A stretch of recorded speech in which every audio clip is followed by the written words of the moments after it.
The observation deck of the Galactic Research Station buzzed with quiet activity as scientists from 12 different species monitored the primitive planet below. Earth, they called it. The third planet from a yellow star and what humans referred to as the Milky Way galaxy. Dr. Zathara, a tall Kralian with crystalline skin that sparkled under the station's artificial lights, adjusted the viewing screen with one of her 4 delicate hands. Her species had been studying primitive civilizations for over 3,000 years, documenting their development from stone tools to space travel. Earth fascinated them because humans seemed to develop differently than any other species they had observed. The subject is moving toward the forest again, announced Quintel, a bulky Thorgan whose rocky exterior made clicking sounds when he moved. Same human as yesterday. The one the locals call Marcus. Zathara nodded, her large eyes reflecting the blue glow of the monitors. Yes, the maintenance worker from the human settlement. He seems drawn to explore areas others avoid. On the screen below, a human male in his early 30s walked along a dirt path leading into dense woodland. Marcusjan wore simple work clothes and carried only a small backpack and water bottle. His dark hair caught sunlight filtering through the canopy above, and his movements showed the easy confidence of someone comfortable in nature. The alien observers had been watching human settlements for 6 months now, careful to remain undetected. Their mission was purely scientific, to observe and document without interference. The Galactic Council had strict rules about contact with developing species. Why do they venture into dangerous areas alone? Asked Veltar, a slender Aquan whose blue-tinted skin shifted color with her emotions. Most intelligent species develop strong survival instincts that prevent such risky behavior. Dr. Zathara made notes on her datapad. Humans seem to possess an unusual combination of curiosity and confidence. Our analysis suggests they evolved as persistence hunters, gradually developing traits that make them remarkably adaptable. The research team continued their observations as Marcus disappeared deeper into the forest.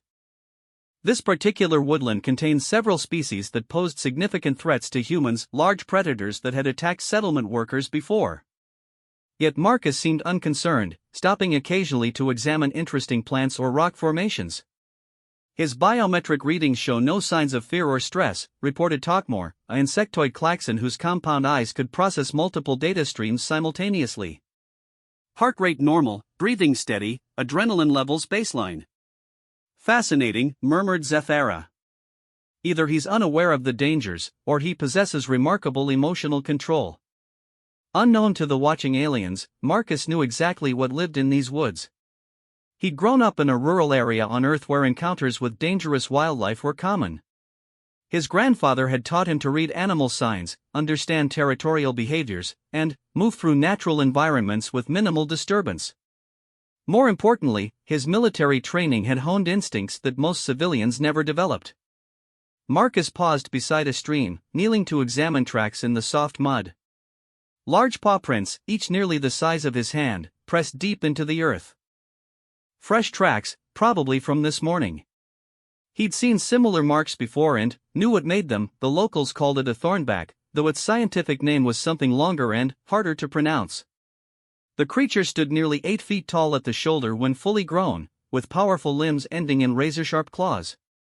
Thick armor plating covered its back and sides, while rows of bone spikes ran along its spine.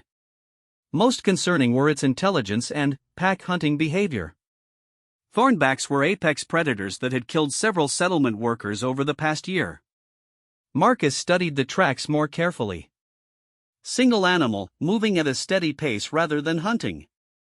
Probably heading toward the river crossing about a mile ahead. He could easily turn back now, take a different path, avoid any potential encounter. That would be the smart choice. Instead, he stood up and continued forward. On the observation deck above, the alien scientists watched with growing interest. Their long-range sensors detected the massive predator moving through the same forest area, its biosignature indicating a creature at the very top of the local food chain. The human is walking directly toward the apex predator, Quintel observed, his rocky face showing what might have been concern. Should we intervene? Absolutely not, Zathara replied firmly. Prime Directive protocols are clear. We observe only. Veltar's skin shifted to deeper blue. But, the human will be killed. Our data shows these predators are responsible for 17 human deaths in the past year. Which makes this encounter even more scientifically valuable, the lead researcher replied. We need to understand how humans respond to extreme threats. Their species shows unusual behavioral patterns that contradict standard evolutionary models. The team watched as their monitoring equipment tracked both lifeforms moving toward the same location. Advanced computers calculated trajectory, speed, and timing. Barring any sudden course changes, human and predator would meet at the river crossing in approximately 18 minutes. Marcus reached the edge of a clearing and stopped. Years of experience had taught him to pause before entering open areas, to scan for threats and plan escape routes. The river crossing lay ahead, marked by a fallen log that served as a natural bridge. Fresh thornback scent hung in the air, musky, sharp, definitely recent. He was no longer just hiking for recreation. Every sense was now alert, his body automatically shifting into the heightened awareness that had kept him alive during 3 combat deployments. The playful exploration mood was gone, replaced by focused preparation. Moving carefully to his left, Marcus climbed a large boulder that gave him a better view of the area. The thornback's tracks led directly to the river crossing, but he couldn't see the animal itself. That didn't mean much. Thornbacks were surprisingly good at concealment despite their size. A branch cracked somewhere behind him. Marcus turned slowly, every muscle ready to react. 30 yards away, partially concealed by thick undergrowth, something massive moved through the shadows. Another crack, closer this time. The thornback was definitely aware of his presence and seemed to be positioning itself. On the research station, alarms began sounding softly. The predator's bio readings showed signs of aggressive hunting behavior, elevated stress hormones, increased heart rate, muscle tension indicating preparation for attack. The creature is preparing to strike, Talkmore reported, his compound eyes focused on multiple data streams. Human biosigns show awareness but, surprisingly little fear response. Dr. Zethara leaned forward, studying the readings more carefully. Look at these neural activity patterns. The human's brain is processing threat assessment and tactical planning at remarkable speed. This isn't simple bravado, he's actually strategizing. Below them, Marcus had identified several key factors about his situation. The thornback was upwind from him, which meant it definitely knew his location. The creature was moving to cut off his most obvious escape routes, showing the intelligence that made these animals so dangerous. Most importantly, its body language suggested it had already decided to attack rather than simply warning him away from territory. Fighting a thornback was technically possible, humans had killed them before with proper weapons and preparation. But Marcus carried no guns, no blades, no tools designed for combat. He had his bare hands, his training, and his knowledge of how these creatures behaved. The undergrowth rustled again, and Marcus caught his first clear glimpse of his opponent. The thornback was magnificent in its own terrifying way, nearly 8 feet of perfectly evolved killing machine. Thick armor plates covered its vitals, while muscle and bone created a framework capable of crushing tree trunks. Its head was broad and powerful, built for delivering devastating bite force. Most humans would have panicked at this point. Fight or flight responses would flood their systems with chemicals that impaired clear thinking. Fear would make them predictable, forcing them into reactions the predator could easily counter. Marcus felt his heartbeat increase, felt adrenaline beginning to flow through his system. But, instead of panic, he experienced the cold clarity that came with accepting a dangerous situation completely. He'd been here before, different enemies, different terrain, but the same fundamental challenge of staying alive against overwhelming odds. The alien observers watched in fascination as human and predator faced each other across 30 yards of forest floor. Every calculation suggested this should be a brief, one-sided encounter ending in human death. They were about to learn something new about the species they'd been studying. The thornback emerged from the undergrowth with deliberate slowness, its massive form moving with the confidence of a creature that had never encountered serious resistance. 8 feet of armored muscle and bone, weighing close to 1,500 pounds, it represented millions of years of evolutionary refinement. Every aspect of its anatomy was designed for killing. Marcus remained perfectly still on his boulder, watching the creature's approach with the same focused attention he'd once used to study enemy movement patterns. The Thornback's gait told him several important things. It wasn't rushed or desperate, which meant it felt completely in control of the situation. Its head moved in small scanning motions, indicating it was still assessing him as prey rather than threat. That assessment was about to change. On the research station high above, Dr. Zethara's crystalline skin flickered with nervous energy as she watched the confrontation develop. Biometric readings from the human remain remarkably stable, she reported to her colleagues. Brain activity shows intense focus rather than panic response. Impossible, muttered Quintel, his rocky exterior clicking with agitation. Our models show that when facing apex predators, most species experience massive stress responses that impair cognitive function. This human's neural patterns suggest he's actually thinking more clearly, not less. Veltar's blue skin had deepened to nearly purple. Look at the muscular tension readings. He's not preparing to flee, he's preparing to fight. Against that creature. With no weapons. The alien scientists exchanged glances that spoke volumes about their confusion. In their experience, intelligence and physical survival instincts typically led species to avoid confrontations they couldn't win. Humans seemed to operate on different principles entirely. Below, the Thornback had closed the distance to 20 yards and was now displaying classic pre-attack behavior.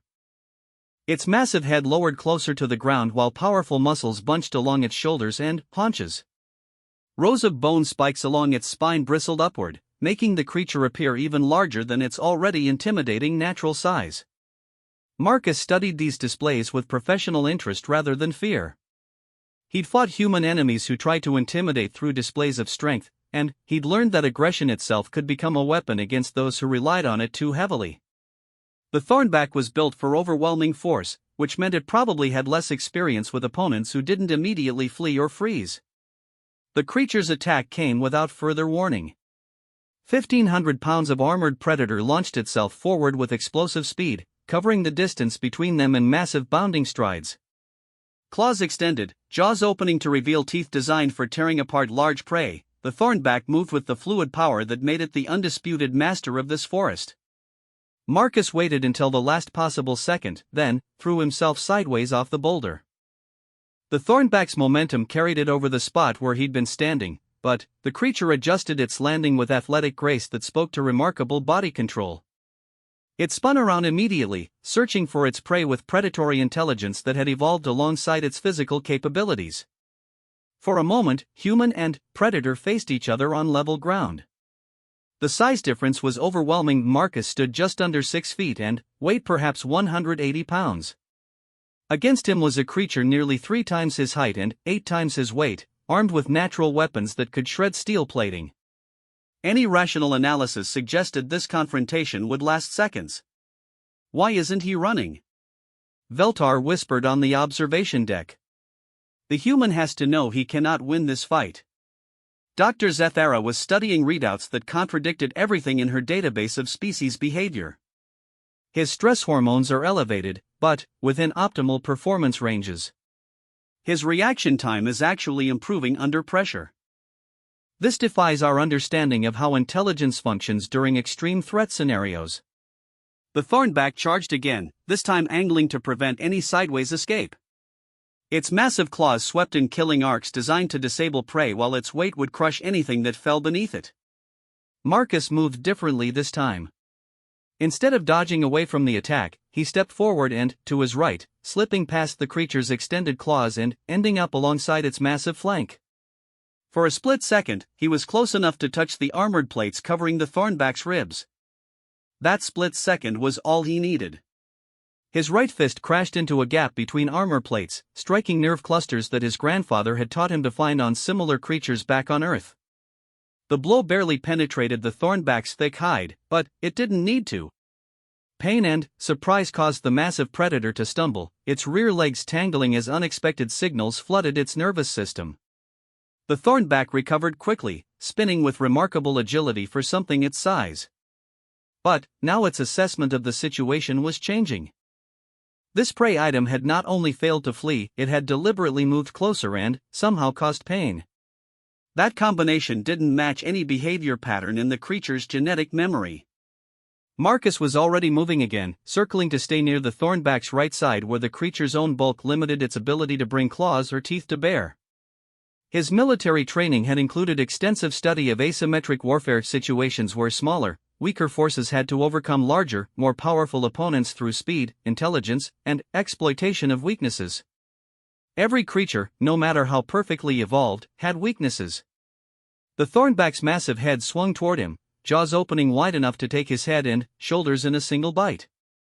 Instead of retreating, Marcus stepped inside the creature's reach and drove his left elbow upward into the soft tissue beneath the thornback's jaw. The impact sent shock waves through the predator's skull, disrupting its equilibrium and causing its powerful bite to snap closed on empty air.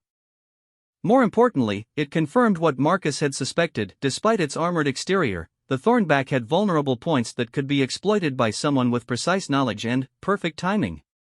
On the research station, alarm signals were cascading across multiple monitoring systems. The computers tasked with analyzing the confrontation were producing error messages, unable to reconcile observed data with programmed models of predator-prey interactions. "This is unprecedented," Dr. Zethara breathed, her four hands moving rapidly across control surfaces as she tried to capture every detail of what they were witnessing. "The human is not merely surviving, he's actively engaging a creature that should kill him easily." Talkmore's compound eyes processed the tactical flow of the battle with increasing amazement. "Look at his movement patterns. Each attack is precisely timed to exploit momentary vulnerabilities in the predator's defenses. He's treating this like a complex problem-solving exercise rather than a life-or-death struggle." The thornback was learning too, adapting its tactics to account for this strange prey that refused to behave according to natural law. Instead of massive charging attacks, it began using its claws in calculated swipes, trying to corner Marcus against trees or rocks where his mobility advantage would be reduced. But Marcus had advantages beyond speed and intelligence. His species had evolved as persistence hunters, capable of maintaining high-intensity activity far longer than most creatures their size. The thornback was built for explosive bursts of power, not extended combat. Every passing minute worked in the human's favor. More importantly, Marcus was fighting with something the thornback couldn't understand: experience gained from conflicts where intelligent opponents had tried to kill him. He'd learned to read body language that telegraphed attacks, to recognize patterns that could be exploited, to remain calm and analytical even while dodging lethal strikes. The next exchange demonstrated this clearly. The thornback feinted left, then swept its massive right claw in an arc designed to catch Marcus as he dodged. But Marcus had seen similar tactics from human enemies and recognized the setup. Instead of taking the bait, he dropped low and rolled forward, coming up directly beneath the creature's center of gravity. His shoulder struck the thornback's left rear leg just as the creature was shifting weight to support its sweeping claw attack. Physics did the rest. 1,500 pounds of off-balance predator crashed sideways into a cluster of saplings, armor plates scraping against bark as the massive creature struggled to regain its footing. For the first time since the encounter began, Marcus had created a situation where he could strike without immediate retaliation. He didn't waste the opportunity.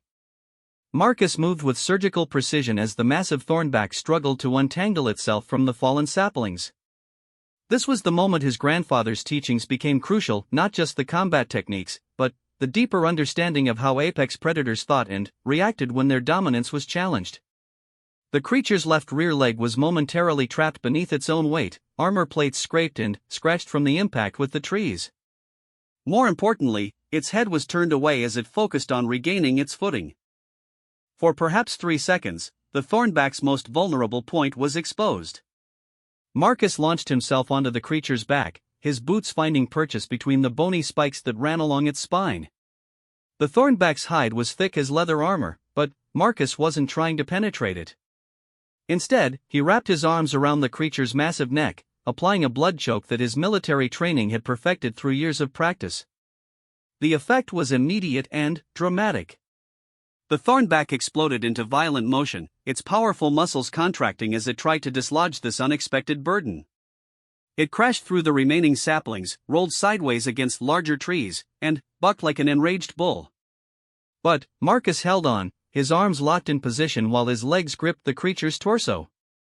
On the research station, the alien observers watched in stunned silence as their understanding of predator-prey dynamics collapsed completely. "He's riding it," Veltar whispered, her blue skin now shifting through rapid color changes that indicated extreme emotional distress. "The human is riding an apex predator like some kind of domesticated animal." Dr. Zethara's crystalline skin had dimmed to almost gray as she processed what she was witnessing. "The biometric readings are impossible. The human's heart rate is elevated but controlled. His breathing remains steady despite the physical exertion. Most incredible of all, his brain activity shows he's still thinking tactically rather than simply reacting." Quintal's rocky exterior was producing a steady clicking sound that indicated deep confusion. "Our databases contain no examples of intelligent species successfully engaging apex predators in direct physical combat without advanced technology. This should not be possible." Below them, the Thornback's struggles were beginning to slow. The blood choke was working exactly as designed, by cutting off blood flow to the brain rather than air to the lungs. The creature's massive strength was becoming its weakness as the oxygen demands of violent thrashing exceeded what its compressed circulation could supply. But Marcus knew he couldn't maintain this position indefinitely. The Thornback was still dangerous, still capable of crushing him against a tree or rolling over in a way that would trap him beneath 1,500 pounds of armored muscle. He needed to end this confrontation decisively, and he needed to do it soon. The opportunity came when the Thornback staggered toward the river crossing, its movements becoming less coordinated as oxygen deprivation affected its nervous system.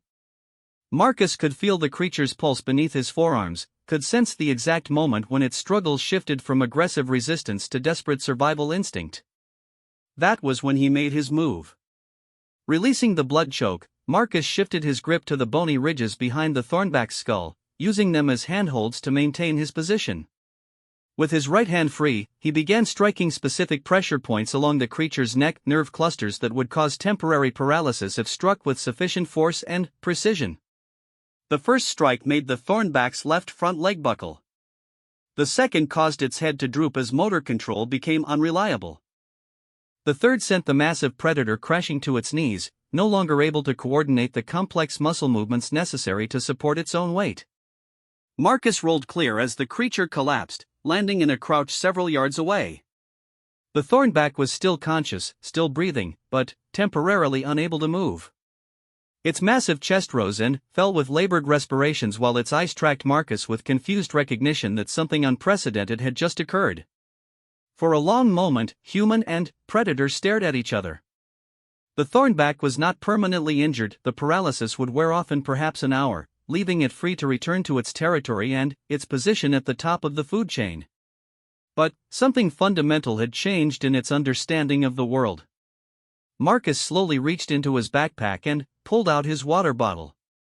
He was breathing hard from the exertion, sweat running down his face despite the cool forest air. But his hands were steady as he unscrewed the cap and took a measured drink.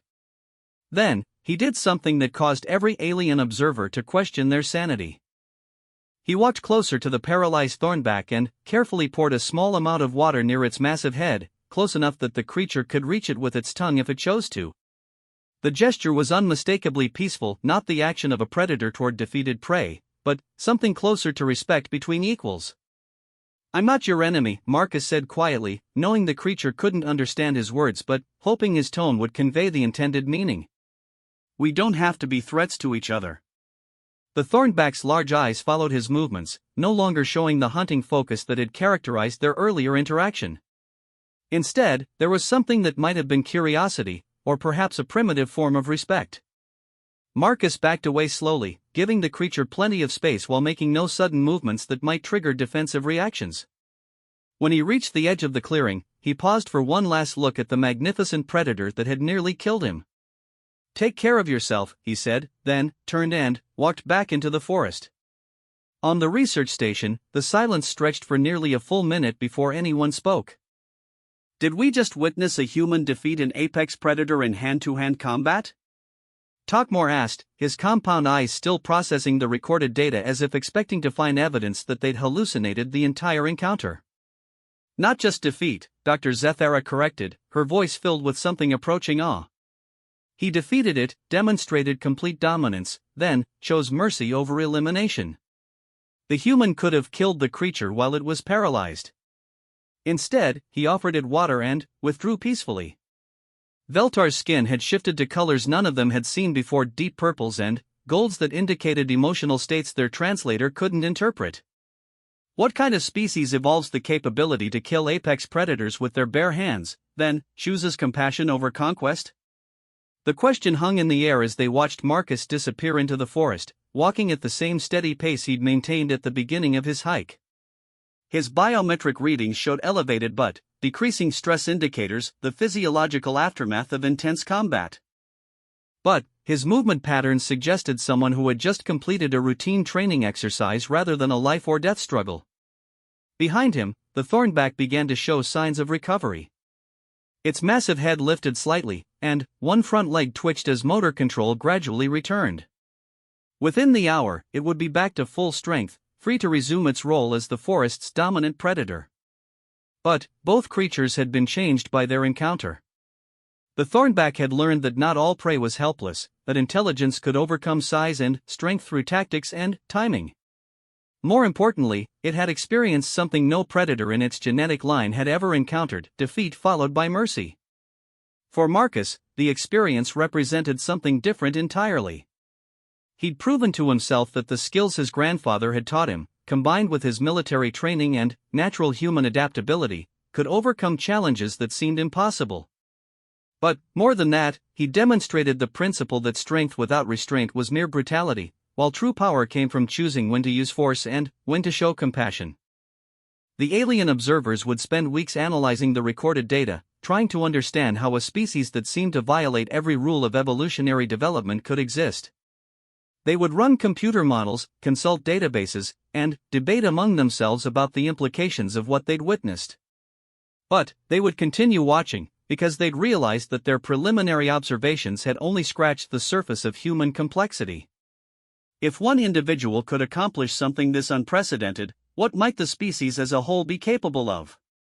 The answer to that question would prove even more surprising than what they'd already seen. The emergency session of the Galactic Research Council convened 3 days after the encounter, with representatives from 17 different species gathering in the main conference chamber of the research station. Dr. Zethara stood at the center of the circular amphitheater, her crystalline skin flickering with nervous energy as she prepared to present findings that would challenge fundamental assumptions about intelligent life. Honored colleagues, she began, her voice carrying the weight of scientific revolution, we have observed something that contradicts every model in our databases regarding the relationship between intelligence and physical capability in developing species. The assembled representatives shifted in their various forms of seating, some on traditional chairs, others on specialized platforms designed for their unique anatomies. All of them had reviewed the preliminary data, but none had fully grasped the implications of what they were about to discuss. Commander Thractios of the Hegemon Empire spoke first, his armored carapace gleaming under the chamber's lights. Our species achieved dominance through superior technology and strategic thinking. We've observed other species follow similar paths, developing tools to overcome physical limitations. Yet these recordings show a human defeating an apex predator through pure physical confrontation. With respect, Commander, Dr. Zethara replied, that assessment oversimplifies what we witnessed. The human didn't rely solely on physical strength. He demonstrated tactical intelligence, emotional control under extreme stress, and, most remarkably, the ability to adapt his strategy in real time based on his opponent's behavior. She activated the chamber's holographic display system, showing a three-dimensional recreation of the forest encounter. The assembled aliens watched as Marcus and the thornback faced each other, the size difference starkly apparent in the detailed visualization. Computer analysis confirms the thornback possessed every physical advantage, Zethara continued. Size, strength, natural weapons, armor, speed in short bursts, and specialized anatomy designed for killing large prey.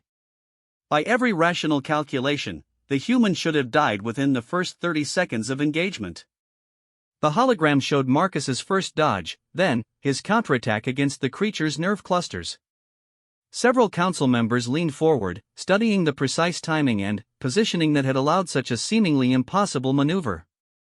Notice here, Zethara pointed to specific moments in the recording. The human is not fighting randomly or desperately. Every movement serves multiple purposes: avoiding attacks, gathering information about his opponent's capabilities, and creating opportunities for counterstrikes. This suggests a level of tactical sophistication that typically requires years of specialized training. Ambassador Kethral of the Peaceful Veltani Collective raised one of her 6 delicate arms. Our species values nonviolence above all other principles. Yet we cannot ignore the implications of this display. How does an individual from a developing species acquire such capabilities? That's precisely what makes this discovery so significant, Zethara replied. Our investigation into the human's background reveals he has military training, but, more importantly, he learned basic survival skills from an elder who taught traditional hunting methods. The combination of ancient knowledge and modern training created capabilities that exceed anything in our databases. The hologram shifted to show Marcus applying the blood choke, his positioning and technique demonstrating expertise that impressed even species known for their combat prowess. But it was the moment of mercy when he offered water to the defeated predator that generated the most discussion. Explain this behavior, demanded General Kordax of the Thakmari military caste.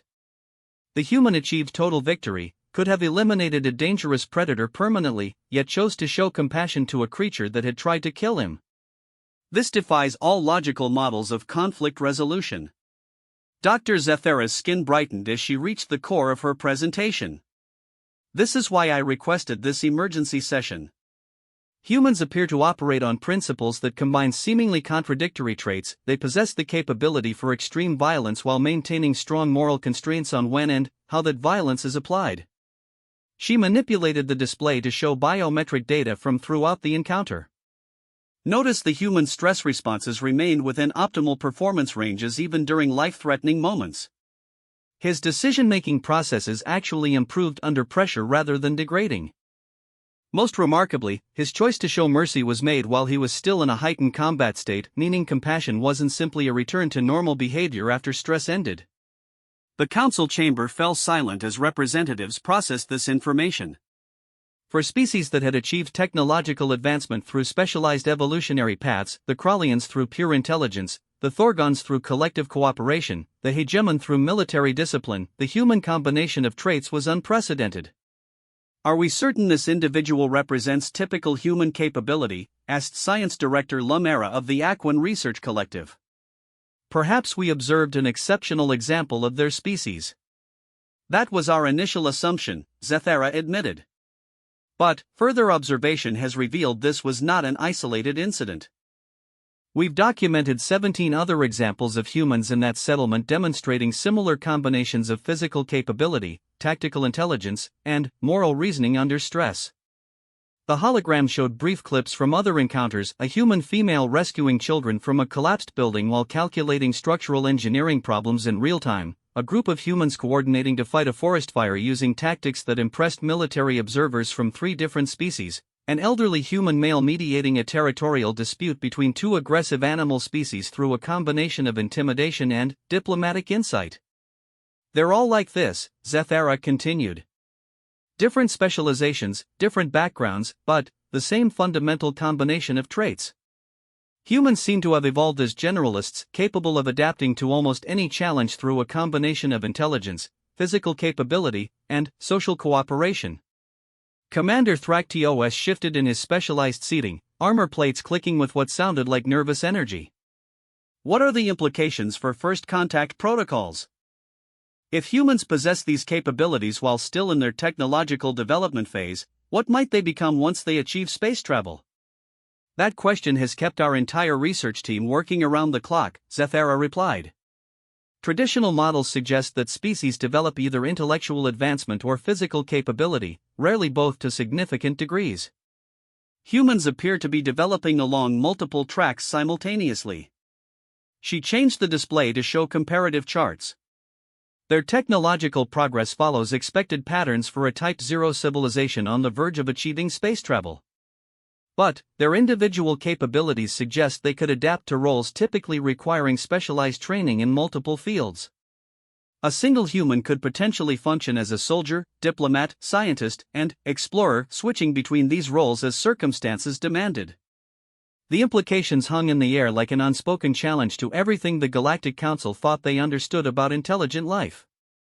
Species typically achieved prominence through specialization, becoming the galaxy's best engineers, or most skilled warriors, or most gifted diplomats. Humans seem to be developing as a species of individuals who could excel in multiple areas. There's something else, Zethara added, her skin shifting to deeper colors that indicated reluctance to share disturbing news. Our psychological profiles suggest humans form strong emotional bonds with other members of their species. The individual loyalty and protective instincts we observed in the forest encounter appear to scale up to group dynamics.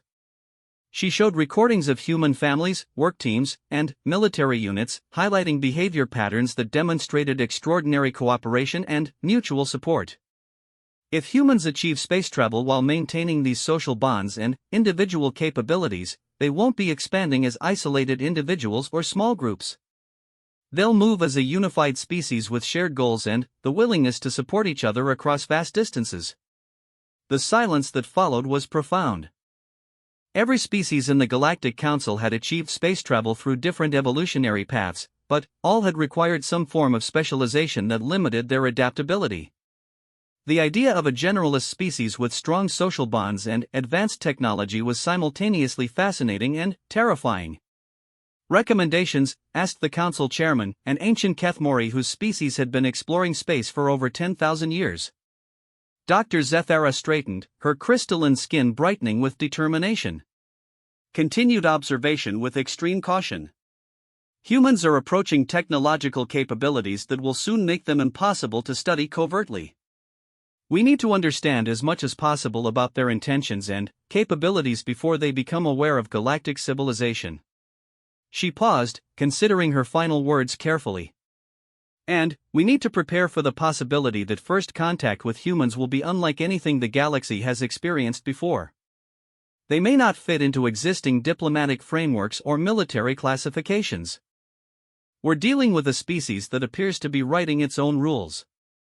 The session concluded with formal authorization for expanded observation and the beginning of preliminary first contact protocols.